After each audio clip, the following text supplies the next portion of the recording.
දකුණට ගිහින් වැඩ දාපු බස්නාහිර කෙල්ල කොල්ලෝ. එහෙම නැත්නම් බස්නාහිර පළාතේ ක්‍රීඩක ක්‍රීඩිකාවෝ. ඉතින් 2025 ජාතික මහා ක්‍රීඩාවල 49 වන ජාතික මහා ක්‍රීඩාවල පැවැත්වුණා අගෝස්තු මාස 29 30 31 කියන දිනයන්හිදී.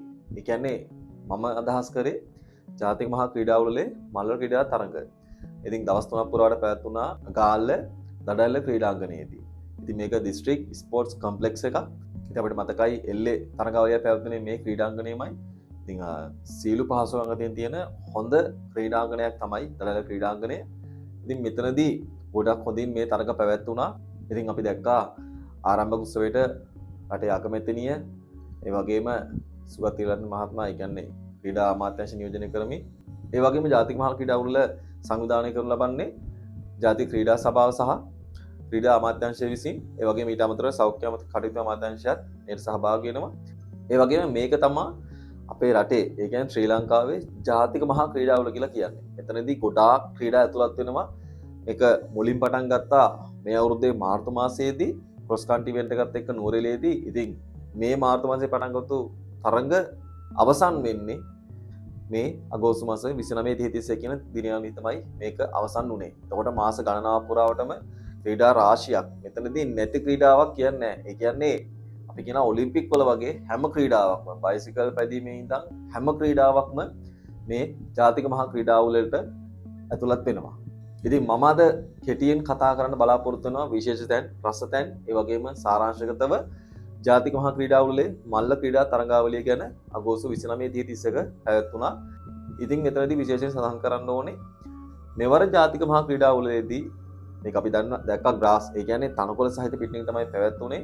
ඉතින් මල්ල ක්‍රීඩා තරඟාවලිය තුල කිසිදු ජාතික වාර්තාවක් අලුත් වෙන්නේ නැහැ. හැබැයි නව තරඟ වාර්තාවක් ජාතික මහා ක්‍රීඩාවලේ තරඟ වාර්තාවක් අලුත් වෙනවා. ඉතින් වැඩි විස්තර අපි කතා කරමු. දිගටම වීඩියෝ එකත් එක්ක රැඳිලා ඉන්න. ඉතින් මම හැමදාම මතක් කරනවා වගේ ක්‍රීඩාවට ආදරය කරන කෙනෙක් නම් මම කියන්නේ මල්ල ක්‍රීඩාව තුළින් ඔබ දෙයක් කරනවා නම් ඒ ආදරේ නම් ඔබ ඇබ්බැහි වෙලා අරන් ඉන්නේ නවතින හොඳම තැන තමයි ග්‍රීන් අයිලන්ඩ් ස්පෝර්ටි කියලා කියන්නේ. ඉතින් channel එක subscribe කරලා නැත්නම් දැම්ම subscribe කරන්න. ඒ වගේ අපේ Facebook නිල පිටුව තියෙනවා ග්‍රීන් අයිලන්ඩ් ස්පෝර්ටි follow කරන්න, like කරන්න, කෙනෙක්ට දැනගන්න share කරන්න. ඒ වගේම රැඳෙන වීඩියෝ කියනකම්ම අපි කතා කරන්න යන්නේ ජාතික මහා ක්‍රීඩාවලේ රසබර තැන් සහ සාරාංශගතව හැමදේම. මං වීඩියෝ එක පටන් ගද්දිම කිව්වා දකුණට ඇවිදින් වැඩ දාපු බස්නාහිර කොල්ල කෙල්ලෝ කියලා. ඒ කියන්නේ ඉතින් මම එහෙම දෙයක් අදහස් කරේ මොකද මෙවර ජාතික මහා ක්‍රීඩාවල මල් ක්‍රීඩා තරඟාවලිය පැවැත්වුණේ දකුණේ ඒ කියන්නේ ගාල්ලේ දඩල ක්‍රීඩාංගණයේ. ඉතින් මෙතනදී ශූරතාවය සමශූරතාවය දිනාගත්තේ බස්නාහිර පළාත.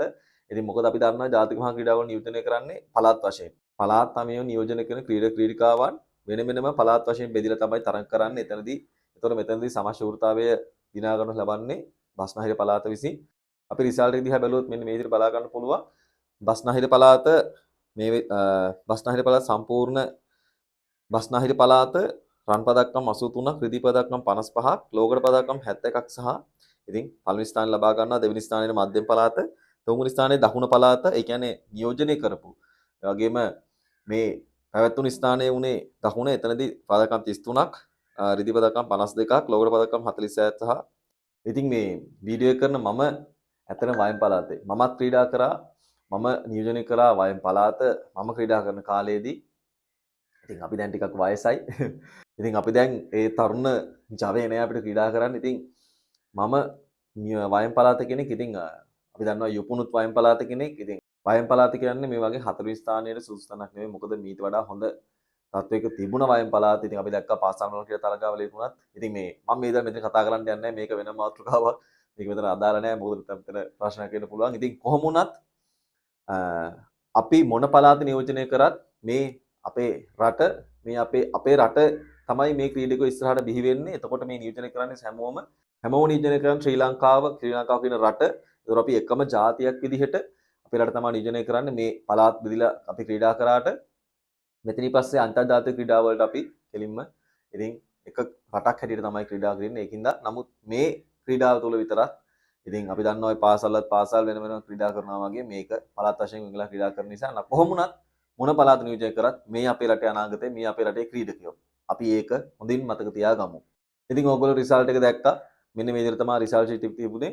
ඉතින් මම මතක් කරන්න අපේ නිල Facebook පිටුවේ ග්‍රීනල් ස්පෝර්ට් එකේ දාලා තියෙනවා මේ හැමදේම ඔයගලන්ට ඒ වගේම රිසල්ට් ෂීට් එකක් තමයි දාලා තියෙනවා.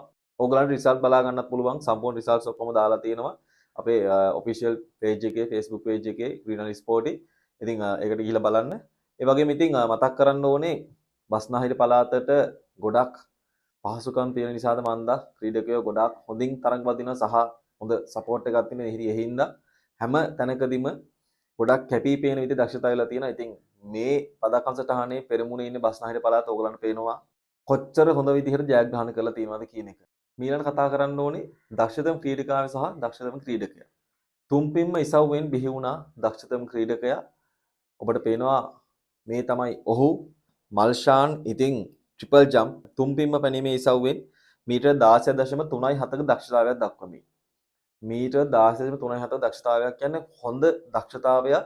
ඔහු මීටර් 17 සීමාව පහු කරොත් ඔහුට අනිවාර්යයෙන්ම අන්තර්ජාතික තරඟ වලින් ජයග්‍රහණ ලබා ගැනීමේ හැකියාව තියෙනවා. අපි ප්‍රාර්ථනා කරමු ඔහුට තව දියුණු වෙලා ඔහුගේ මේම දක්ෂතා ඒ වගේම තව උපමට්ටම් කරගනිමින් හොඳ දක්ෂතාවය ලබා ගනිමින් අපේ රටට පදක්කමක් අපේ රට ජයග්‍රහණ ගෙන වාසනාව දාශක්තිය ලැබේවා කියලා. ඒ වගේම දක්ෂතම ක්‍රීඩිකාව සයුරි ලක්ෂිමා බස්නාහිර පළාත. ඉතින් මම අමතකුණා කියන්න මේ මල්ෂානුත් බස්නාහිර පළාතෙම තමයි නියෝජනය කරන්නේ. ඒ වගේම දක්ෂතම ක්‍රීඩිකාවත් බස්නාහිර පළාත තමයි නියෝජනය කරන්නේ සයුරි ලක්ෂිකා.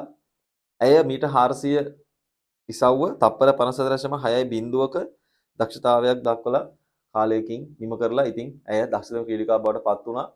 ඉතින් අපි උන්ට අපගේ උණුසුම් සුපැතුම් සහ අදපිරි ප්‍රණාමය. මොකද මේ ක්‍රීඩිකාවන් තමයි දවසක මේ ක්‍රීඩකයන් තමයි අපේ රට නියෝජනය කරලා අපිට අන්තර්ජාතික ජයග්‍රහණ සහ ශ්‍රී ලංකාවේ නාමය ලෝක පුරා බබලන්න හැකි වෙන්නේ. ඒ වගේම මතක් කරන්න ඕනේ ඊළඟට මම කිව්වා කිසිදු ජාතික වාර්තාවක් අලුත් වුණේ නැහැ. හැබැයි මීට් රෙකෝඩ් එකක් අලුත් වුණා. ඒ කියන්නේ ජාතික මහවුලේ නව තරඟ වාර්තාවක් පිළිහිටුවට හැකි වුණා. පිටිපැනීමේ ඉසව්වෙන් නිශාරා දක්ෂිතාට ඇය මීටර් 3.52ක දක්ෂතාවයක් දක්වමින් තමයි 2025 වර්ෂයේදී ඇය මෙම තරඟ වාර්තාව පිළිහිටවන්නේ. ඉතින් ගොඩක් හොඳින් ඇයට මනාප පුහුණු වීමකින් පසුව මෙම තරඟ වාර්තාව පිළිහිටුවන්න හැකි වෙලා තියෙනවා. 2024 වර්ෂයේදී ජාතික මහා ක්‍රීඩාවලේ තරඟ වාර්තාව අලුත් වෙලා තිබුණා 3.51ට මීටර්. ඒ වගේම මේ වර්ෂයේදී 3.52ක තරඟ වාර්තාව අලුත් කරන්නට ඇයට හැකියාව ලැබුණා. ඉතින් මෑයටත් අපි උණුසුම් සුවපැතුම් එක් කරන ගමන් ඉතින් ඇයටත් අපේ රට නියෝජනය කරලා ලෝකයේ ඉදිරියේ අපේ රට බබලවන්න හැකි වේවා. ඒ වගේම ඇයට අපේ රටට පදක්කම් ගේන්න, ඒ වගේම ඇයට ලෝකයේ දිනන්න හැකි වේවා කියලා අපි ප්‍රාර්ථනා කරමු. ජාතික මහා ක්‍රීඩාවලේ මල්ක්‍රීඩා තරඟාවලියේ තිබූ සීලුම ඉවෙන්ට්ස් ගැන, ඒ කියන්නේ මේ පවත්වපු සීලුම ඉවෙන්ට්ස් ගැන මට 1 by 1 කතා කරන්න හැකියාවක් නැහැ. මොකද කාලය අඩුයි. ඉතින් ඒ නිසා මම කියව එකයි ඔයගොල්ලන්ට අපේ Facebook නිල page එකේ තියෙන ඔයගොල්ලන් ග්‍රීන් ස්පෝර්ට් එකට ගිහලා බලා ගන්න පුළුවන්. මම රිසල්ට් ෂීට් එක දාලා තියෙනවා. අපිට ලැබුණු රිසල්ට් ෂීට් අපි දාලා තියෙනවා. එහෙනම් ඉතින් තවත් මේ වගේ තරඟාවලි කිහිපයක්ම ඉස්සරහට පැවැත්වෙන්න තියෙනවා. එතනදී මතක් කරන්න ඕනේ තව පාසල් මල්ක්‍රීඩා තරඟාවලිය තමයි ඉදිරියේදී පැවැත්වීමට තියෙන නොවැම්බර් මාසයේ දක්වාම අපි හැම මීට් එක ගැන කතා කරන්න බලාපොරොත්තු වෙනවා. ඉතින් ආයෙත් මේ වගේ රසබර ක්‍රීඩා විස්තර තියෙන ක්‍රීඩා විශේෂාංග පිරි ජවයෙන් යුතු වීඩියෝවක් අරන් එනකම් හැමෝටම එහෙනම් ජය වේවා.